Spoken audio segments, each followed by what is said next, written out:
नाना उभं राहायचं, मग त्याचा हात काय पोचत नव्हता, मग ते बेंचवर उभं राहून नानाला मारायचं, पण दणका जोरात द्यायचं, नानाला त्रास व्हायचा आणि नाना दररोज मार खायचा. तो वर्गात आला की सकाळचा व्यवस्थित असायचा आणि शाळा सुटली की त्याचे गाल सुजलेले असायचे, डोळे लाल भडक झालेले असायचे, सगळी त्याला मारायची. पण एवढा मार खाणारा नाना शाळा कधीच बुडवत नव्हता. उलट अर्धा तास आधी वर्गात येऊन हजर व्हायचा. कधी कधी तर रविवारचं सुद्धा तो शाळेत येऊन जायचा, चुकून भरली की काय म्हणून. तो आपल्या गल्लीतला होता, आमचा होता म्हणून मला वाईट वाटायचं, कारण त्याला रोज मारायची, पोरं चिडवायची. मी एक दिवस नानाला म्हटलं, नाना तू कशाला शाळेत येतोस, तू तर काय पास होणार नाहीस अजून 10 वर्ष, तू शाळा सोड. त्यावेळेला नानाने माझ्या खांद्यावर हात ठेवला आणि म्हटला, एक दिवस तुला कळेल. आणि खरोखर एक दिवस असा आलाच. आमच्या वर्गात सरांनी एक प्रश्न विचारला. प्रश्न वर्गाच्या आणि पुस्तकाच्या जरा बाहेरचा होता. प्रश्न होता, गावाबाहेर बायका जे धुणं धुतात त्या धुणं धुण्याच्या जाग्याला नेमकं काय म्हणतात? आम्ही उत्तरं दिली. ओढा म्हणतात, वगळ म्हणतात, विहीर म्हणतात, नदी म्हणतात, नाला म्हणतात, डबकं म्हणतात, आड म्हणतात, पोहरा म्हणतात, झरा म्हणतात, तळ म्हणतात, तलाव म्हणतात, धबधबा म्हणतात. मास्तर म्हणले सगळ्यांचं चुकतंय. एक जण म्हटला समुद्र म्हणतात. मास्तर म्हणले चुकलं. सगळ्यांचं उत्तर चुकल्यानंतर नाना हळूच उभारला पाठीमागच्या बेंच. नानानं हात वर केला. मास्तर म्हटली सांग, सगळ्यांचं चुकलंय. आणि नानानं हाताची घडी घातली. नाना म्हटला, त्याला पाणवटा म्हणतात. पाणवटा म्हणतात म्हटल्याबरोबर मास्तरांचा असा आवाज आला. नाना म्हटला, सर उत्तर बरोबर आहे का? सरांनी मान हलवली, म्हटले आज फक्त तुझंच उत्तर बरोबर आले म्हटले, सगळ्यांचं चुकतं. आणि ज्या वेळेला नानाच्या लक्षात आलं की फक्त आज माझंच उत्तर बरोबर आले, सगळ्यांचं चुकलंय, म्हणजे आज नियमानुसार दणका मी देणार. आणि एवढ्यात पोरांच्या लक्षात आलं. नानानं मुलांच्या लक्षात यायच्या आधीच नानानं पळत जाऊन दार लावलं आणि कडी लावून नाना दाराजवळ थांबला. तशी पोरं बोंबलायला लागली, कारण नाना साधा नव्हता. नानाचा एक हात 28 किलोचा आणि पोराचा गाल 250 ग्रॅमचा होता. दणका साधा बसणार नव्हता. मास्तर थरथर कापायला लागले, पोरं ओरडायला लागली. सगळं गाव शाळेभोवती गोळा झालं. दार कोण उघडना. सरपंचांना बोलवून आणलं. मग सरपंच मागून खिडकीतून वर आले. तर खिडकीतून बघितलं. सरपंचांनी विचारलं, म्हणजे मास्तर काय झालं, नाना का थांबला, पोरं अशी का रडतायत, तुम्ही का घाबरलाय? मास्तर म्हणले, सरपंच घोळ झाला. आज फक्त म्हटले उत्तर नानाचंच बरोबर आलंय. सगळ्या गावाला हा नियम माहित होता. जसं नानाचंच उत्तर बरोबर आलंय हे कळलं, तसा सरपंचाचा बीपी वाढला. कारण पहिल्या बेंचवर त्यांचाच मुलगा, पहिला दणका त्यालाच बसणार. सरपंचाने खिडकीतनच हात जोडले, म्हटले मास्तर पाया पडतो, म्हटले आज नियम बदला. नियम बदला म्हटल्याबरोबर नाना चिडला. नाना समोर आला आणि नानानं मास्तरला सांगितलं, मास्तर 15 वर्ष झाली हा नियम आहे. मी आजपर्यंत कधी म्हटलं का नियम बदला? मास्तर म्हटले नाही. मी कधी तक्रार केली का? मास्तर म्हटले नाही. आज जर नियम बदलला तर पहिला दणका तुम्हाला बस. शांत बसलं मास्तर आणि नानानं वर्गावर नजर टाकली. नानाला आठवायला लागलं, मला त्यानं कसं मारलं होतं, मला यानं असं मारलं होतं, यानं कानावर गालावर. नानानं सेव केलं होतं आणि नानानं व्याजासहित परत द्यायला सुरुवात केली. फोडून काढली, सगळा वर्ग ओला झाला. पण मला भूक लागली होती, मागावं वाटलं पोटासाठी 2 घास, मागता आलं नाही, बाजूला आई उभी होती. दुसऱ्यांदा दुसरे आले, त्यांनी हातात कुराण दिलं, म्हणाले हे वाच आमचा हो आमच्यात ये. पण मला भूक लागली होती, मागावं वाटलं पोटासाठी 2 घास, मागता आलं नाही, बाजूला आई उभी होती.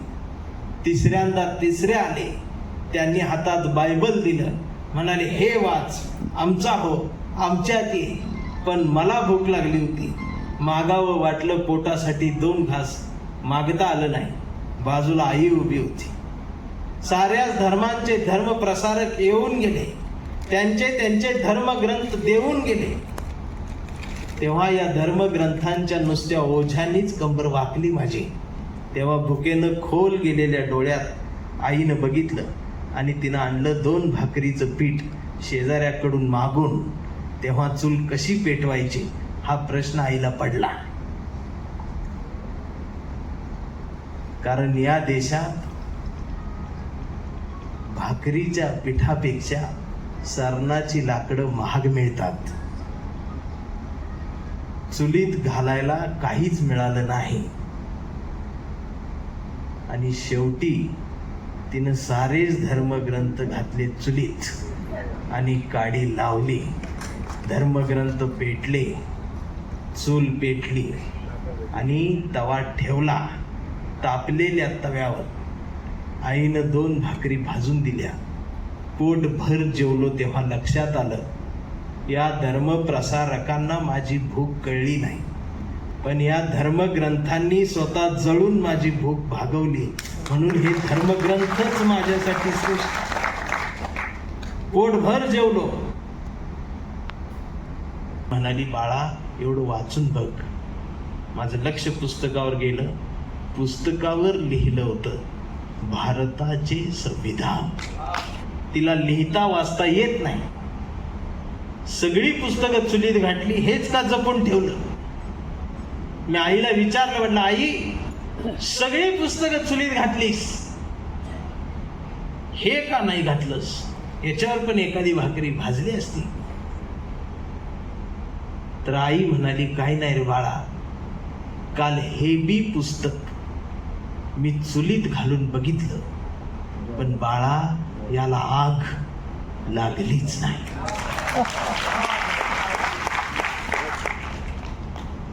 ते या देशाचं संविधान आहे.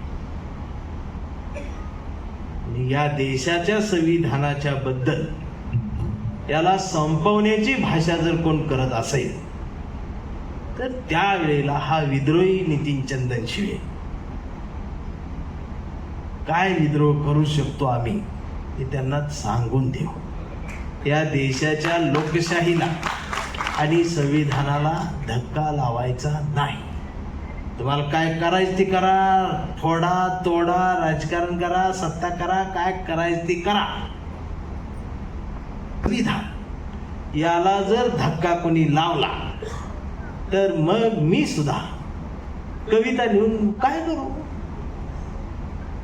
मी बी पेन बंद आणि हत्यार घेतल्याशिवाय पर्यायच नाही. या देशात संविधान आहे ही तुमचं नशीब.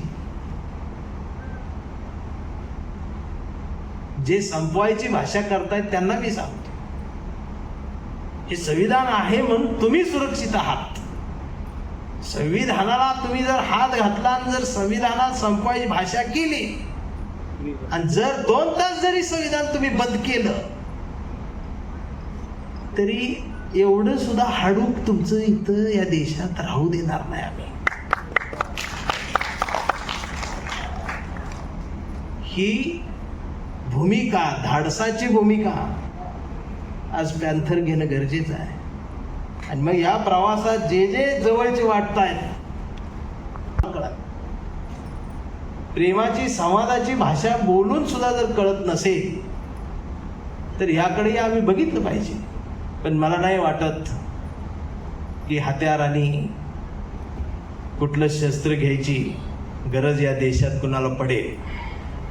कारण कितीही कुणी काही केलं तरी हा देश बुद्धाचा आहे यावरती आमचा विश्वास आहे. कविता जगवते, कविता मोठं करते. माणसावर प्रेम करणारी ती कविता असावी. मस्तावलेल्या नजरांना नजर भिडते अंधारात, मोगऱ्याचं चांदणं माळते मी वेणीच्या अंबरात.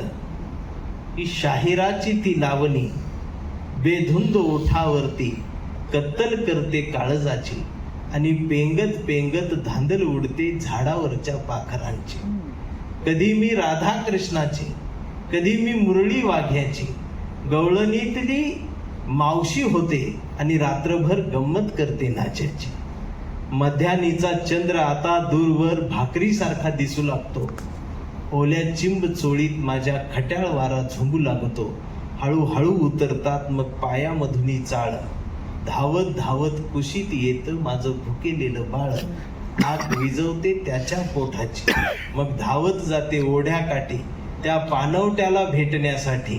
चंद्राला पाहून वाटे लाज, मग हळूच जाते झाडीत दाट. पांडुरंग मग येतो ओठी, मी हळूच सोडते चोळीच्या गाठी, आणि उतरते पाण्यात स्वतंत्र होऊन खेळण्यासाठी.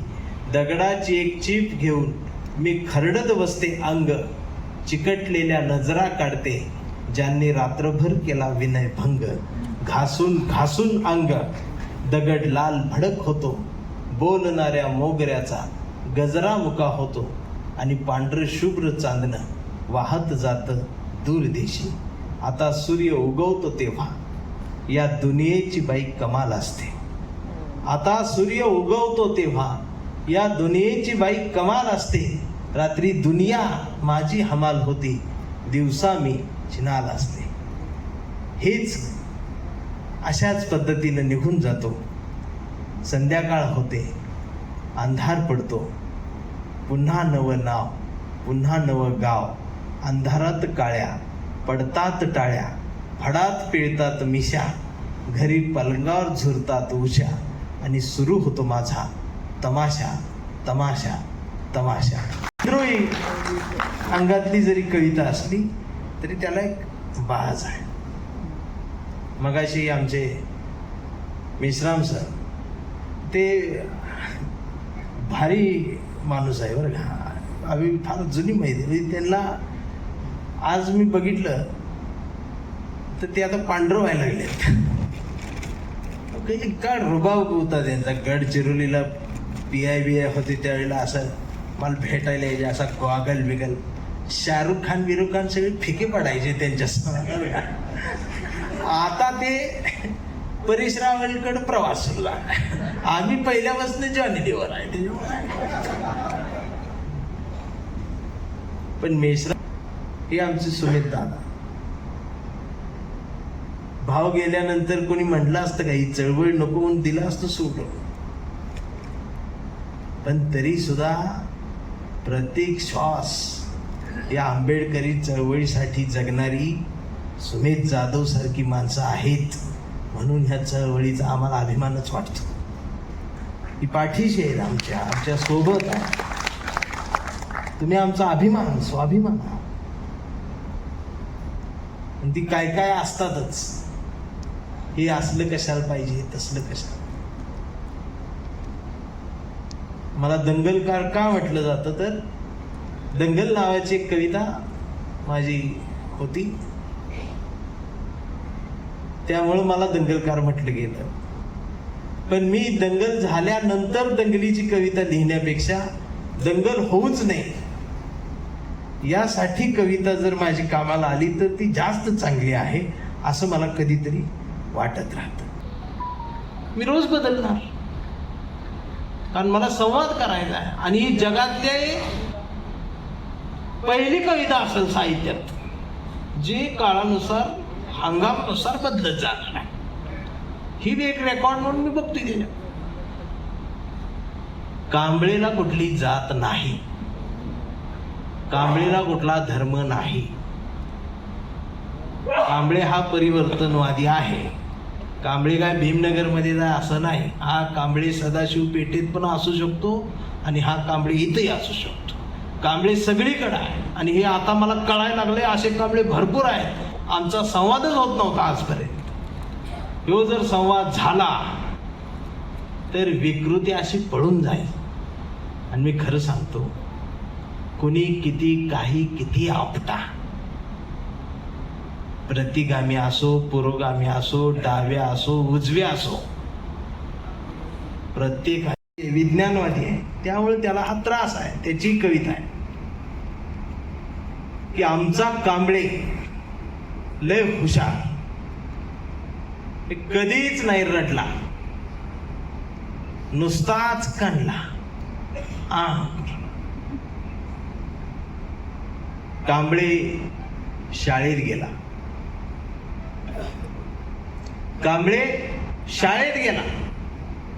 मास्तरनं फळ्यावर सरस्वती काढली, पण कांबळेनं पाटीवर सावित्री काढली. पण कांबळेन पाटीवर सावित्री काढताना सरस्वती पुसली नाही, ही आधी महत्वाचं आहे. मास्तरनं फळ्यावर सरस्वती काढली, पण कांबळेनं पाटीवर सावित्री काढली. म्हणून चिडून मास्तरनं कांबळेला असा तुडवला, असा तुडवला, असा तुडवला.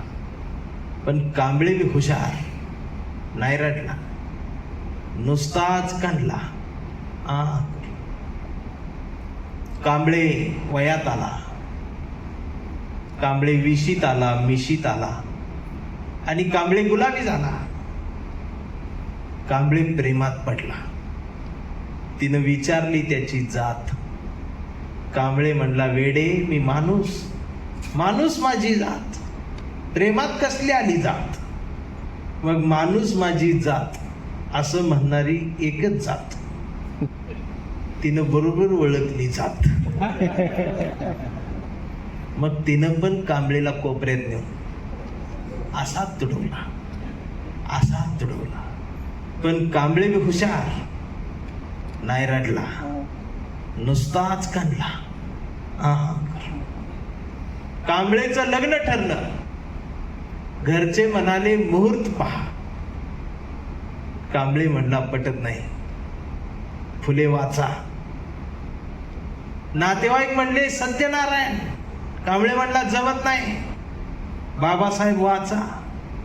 मग भावकी म्हणाली जागरण गोंधळ, बोकड तरी काप. कांबळे म्हणला पटतच नाही, गाडगे बाबा वाचा. मग घरच्यांनीच दार लावून कांबळेला बोकाड शिजवून असा तुडवला, असा तुडवला, असा तुडवला. पण कांबळे बी हुशार, नाही रडला, नुसताच काढला.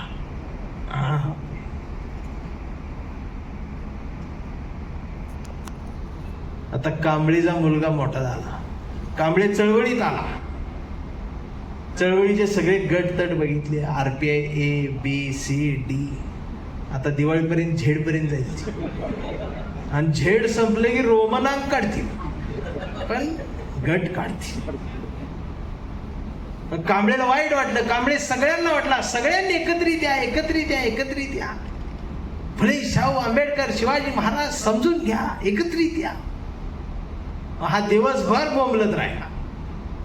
मग याच्या वैतागानं संध्याकाळी सगळे एकत्रित आले आणि एकत्रित येऊन आपल्याच लोकांनी आपल्याच कांबळेला असा तुडवला, असा तुडवला, असा तुडवला. पण कांबळे हुशार, नाही रडला, नुसताच काढला. कांबळे जयंती महोत्सव समितीचा अध्यक्ष झाला. विहारात मीटिंग बसली. पोरं म्हणली DJ, कांबळे म्हणला प्रबोधन. मग पोरांनी DJ लावून कांबळेला असा तुडवला, असा चढवला, पण कांबळे नाही रडला, नुसताच काढला. हा, डीजे लावणारी आता मोठी झाली, मोबाईलवर वाया. मुलगा पण आता या वर्गीकरणापर्यंत, उपवर्गीकरणापर्यंत आले. आता तो विषय तर एवढा अवघड आहे की त्यात घुसायलाच नको असं वाटते. घुसलो तर बाहेर पडता येत नाही.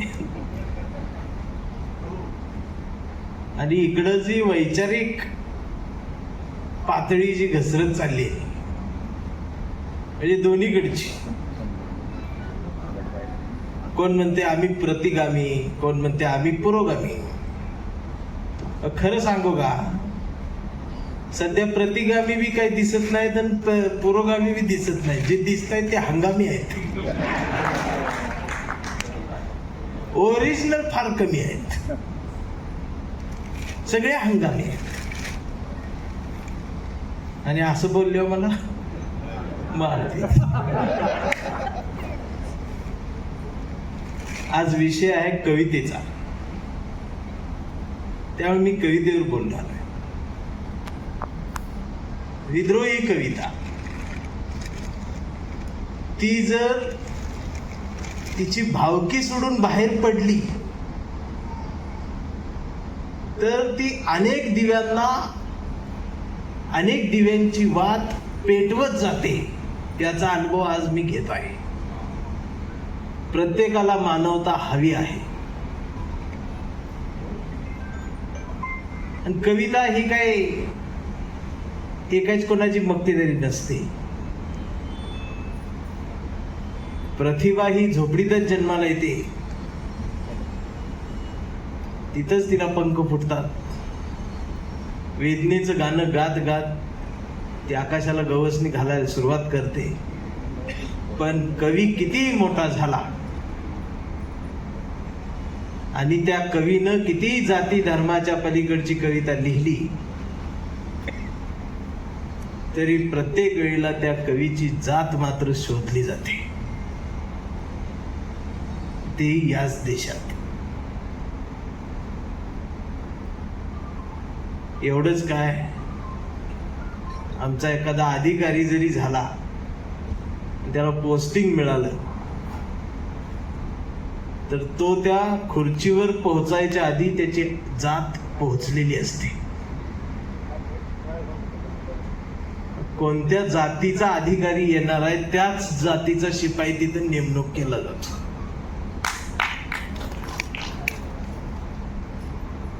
आणि अशा अवस्थेत आम्ही कविता लिहितो. आता हे कवी म्हणजे काय वेगळा प्राणी नसतो. कवी हा कवीच असतो. त्याला कधी काय सुचेल सांगता येत नाही. कधीही सुचतं कवीला. मला रात्रीचं झोपेत एक ओळ सुचली कवितेची. ज्ञान हा माणसाचा तिसरा डोळा नसून तो पहिला असला पाहिजे, बाकीचे नंतर तो. हे म्हणजे ज्ञान एवढं महत्वाचं आहे तर तो तिसरा डोळा का, तो पहिला पाहिजे. मी असं लिहिलं. असं काहीतरी चांगलं लिहिले कवीला एक सवय असते, लगेच कोणाला तरी ऐकवायचं. आता एवढ्या रात्री ऐकवायच कोणाला? 2:30 वाजलेत. शेवटी लक्ष बायकोकडे गेलं. शेवटी हक्काचा माणूस तीच असते. आणि फार धाडस करून तिला झोपेतून जाग केलं तर ती सुद्धा वैतागून उठली आणि माझ्या चेहऱ्याकडे बघतच म्हणाली, काय लिहिलंय का? मी पण लाचार झाल्यासारखं म्हटलं, होय लिहिलंय. ती म्हटली ऐकवा. तिचा ऐकवा हा शब्द मला कायम खपवा असाच ऐकू येतो. आणि मी ते ओळ ऐकवली. म्हटलं ज्ञान हा माणसाचा तिसरा डोळा नसून तो पहिला असला पाहिजे, बाकीचे नंतर दोन. तर कवीला एक अपेक्षा असते की असे पंचवाक्य गेले की अशी टाळी बिळी दाद वा क्या बात असं तुमच्याकडनं नाही, ती बायकोकडनं यावी असं मला वाटलं. तिने हात उचलला, तिने तिच्या कपाळावर मारला. मी म्हटलं काय झालं? ती म्हणाली चंदनशिव हे लिहिले का? म्हटलं मग काय झालं? तिनं मला सांगितलं. ती म्हणाली ज्ञान हा माणसाचा पहिला डोळा असू द्या, दुसरा डोळा असू द्या, नाहीतर तिसरा डोळा असू द्या, हे काही जास्त महत्वाचं नसतं. तो कायम उघडा असला पाहिजे, हे जास्त जोरात हसतंय. प्रत्येक जण विचारायचे ती मोबाईल बघून एवढा का हसतोय? मोबाईल बघायचा जोरात हसायला. परवा मी त्याच्याकडे गेलो, म्हटलं तू का हसतोय एवढा? मोबाईल बघतोय हसतोय, मोबाईल. तर त्यानं त्याचा मोबाईल मला दाखवला. म्हटलं बघा हे काय? म्हटलं बघितलं तर ते उपवर्गीकरणाच्या बातम्या, रील्स येत होत्या. म्हटलं हे बघून हसण्यासारखं काय? अरे गंभीर आहे. म्हटलं किती घाण शिव्या देत आहे ते, तू का हसतोय? तर ते परत हसायला लागलं. अरे म्हटलं थांब, का हसतोय ते सांग. तर म्हटलं दादा, माझी आई मांगाची आणि बाप महाराज आहे म्हटलं, म्हणून मला रोज हसू येते. म्हटलं ही भांडणं बघून. माझा प्रश्न कधी सुटलाय म्हटलं. मी बराच वेळ विचार केल्यावर लक्षात आलं, म्हणजे ह्याचा प्रश्न सुटलेला आहे. बाबासाहेबांनी तेव्हा सांगितलं रोटी बिटी व्यावा. तेव्हा जर ही झालं असतं तर आता. आणि असं बोलल्यावर मला मारते, आपली बी मारते, ते बी मारते.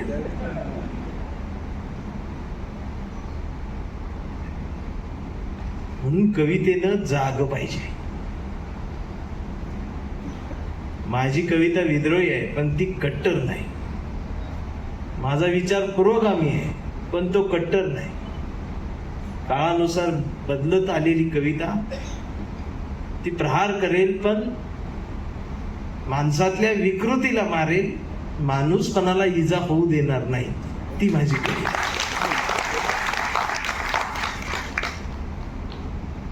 माझं प्रतिगाम्यांवरही प्रेम आहे जेवढं पुरोगाम्यांवर आहे. संवाद माझ्यासाठी जास्त महत्वाचा आहे. तो कुणाशी असो, एकमेकांचा एकमेकांशी संवाद आजच्या पिढीला होणं या काळाची गरज आहे. आज नुसतेच कट्टर आहेत,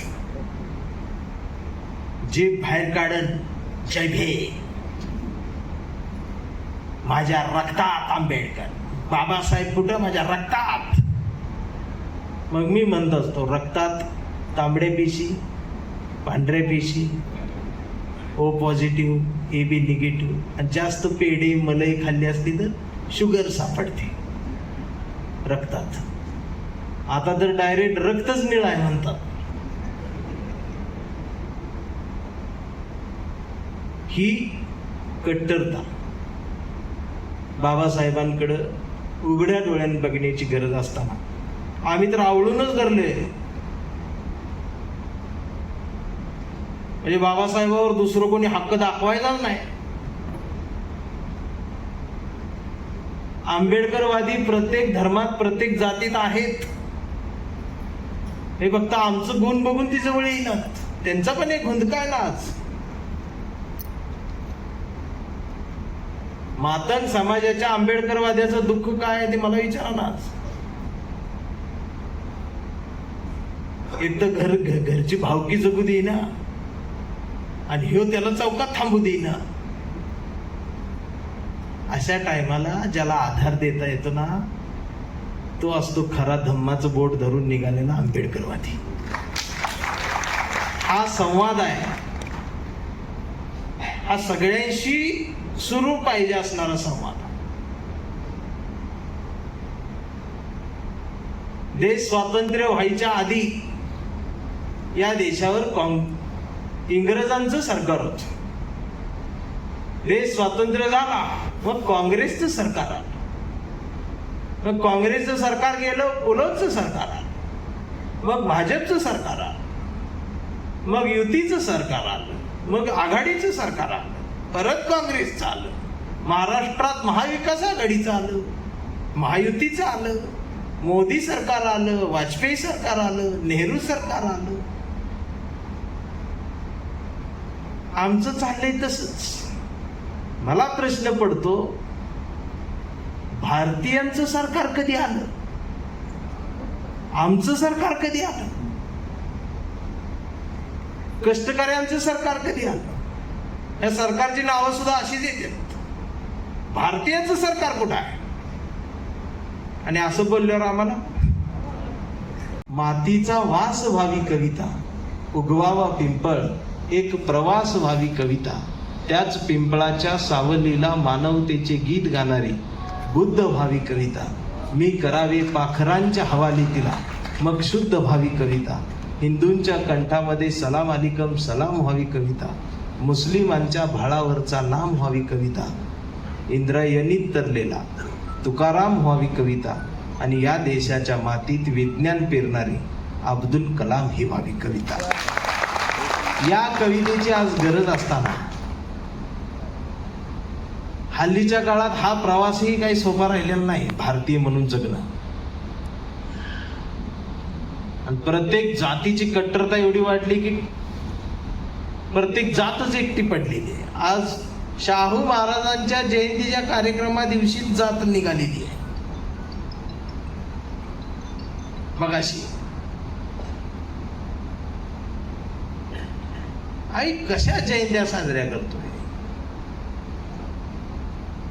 कारण आमची पुतळ्याजवळ मेंढरांची गर्दी वाढलेली आणि विचारांजवळ कमी झाली. आमच्या मराठी साहित्यामध्ये एक समीक्षक नावाचा प्रकार असतो. तो जो ठरवतो त्याच लाईनीत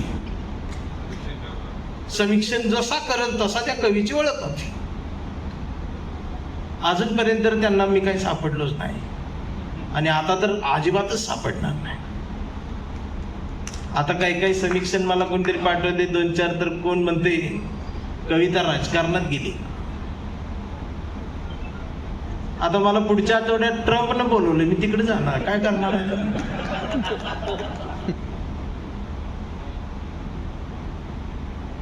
मला जिथं बोलवलं जाईल मी तिथं जाणार. मी राजकारणात नाही जाणार, माझी कविता राजकारणात जाणार, मी राजकारणात जवळ जाणार. स्टेज कुठलंही असो, म्हणजे बाटली कुठलीही असो, औषध माझं. मग ते इंजेक्शन न द्यायचं का सलाईन न द्यायचं हे मी ठरवीन. आणि असं बोलल्यावर मला लिहून मार. पहिले त्यांचे समीक्षक मारत होते, आता आमचे